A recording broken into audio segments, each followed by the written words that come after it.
different message. We believe students matter, we believe educators matter, and we believe the people of Portland matter. And we refuse to accept a future where billionaires get public handouts while educators get pink slips. Our students deserve better, our educators deserve better, and Portland deserves better. So, if you all don't know me, I'm the chant girly. So, I'm going to say something and you're going to repeat after me, all right? I'm going to say, money for our schools, you're going to say, not billionaires. Y'all ready? Yeah. All right. Money for our schools, not billionaires. Money for our schools, not billionaires. Money for our schools, not billionaires. Thank you, and let's keep fighting for the schools our students deserve.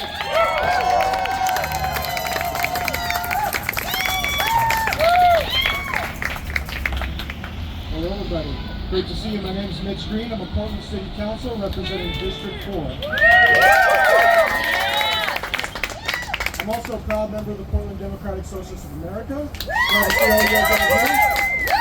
I think that if you're looking at this situation and this protest today, it might be easy to dismiss the opposition today as just being some sort of critique against capitalism or critique against billionaire handouts, which it is. But also, I'm also a trained economist. I'm a PhD economist. And every single economist also thinks this is a bad deal, the way it has been set up. So if you're not convinced by the socialists, I hope that you will be, then you should at least think about what the economists are saying.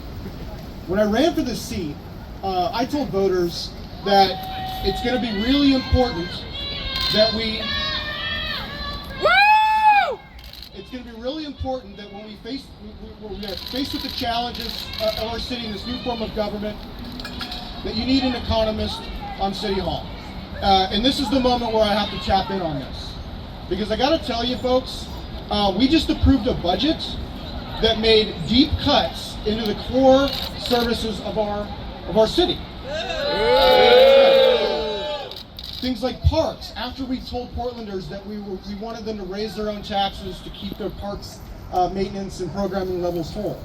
After we cut into the public safety support specialist programs and chat and PSR and those things. Unfortunately, we were able to save some of those, but this is after years of organizing for a holistic public safety system that had more non-sworn, non-armed officers. And when Portlanders say we want to see our response times go down, the idea that we would cut into that when we have money here for this was unconscionable. That's right. Woo!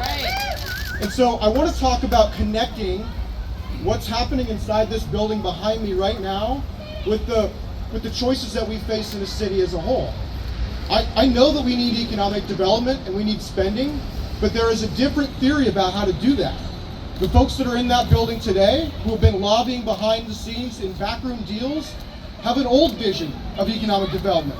It's a vision where as long as you get a couple well-connected people together and you get some lobbying behind the scenes with the mayor and a few city commissioners, that you can ram through so-called economic development projects with no scrutiny, with limited demonstrated return on investment, while we starve our schools, while we starve TriMet, while we starve infrastructure and our core services.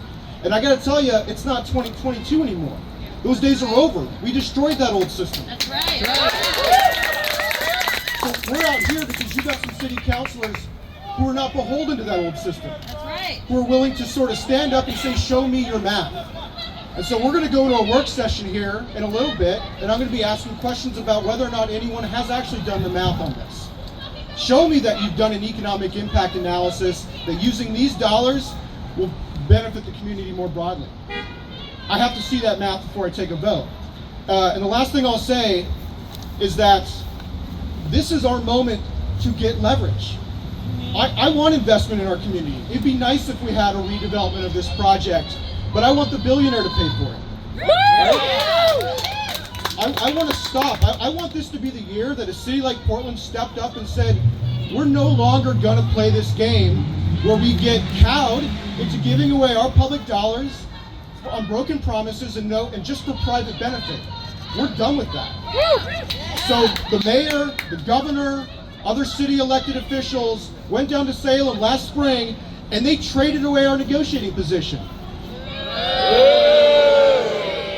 And I don't know what thinking, but it's not over yet. You still have a city council that holds this leverage point. And that's why we're out here today. That's why I'm spending some political capital on this. It is a risk, no question. Maybe the Blazers will leave. That's Tom Dundon's choice. But I want Portlanders to know that they have a choice too, and that your city councilors are fighting for you. And I will fight for you every day of the week. Solidarity forever. Thanks for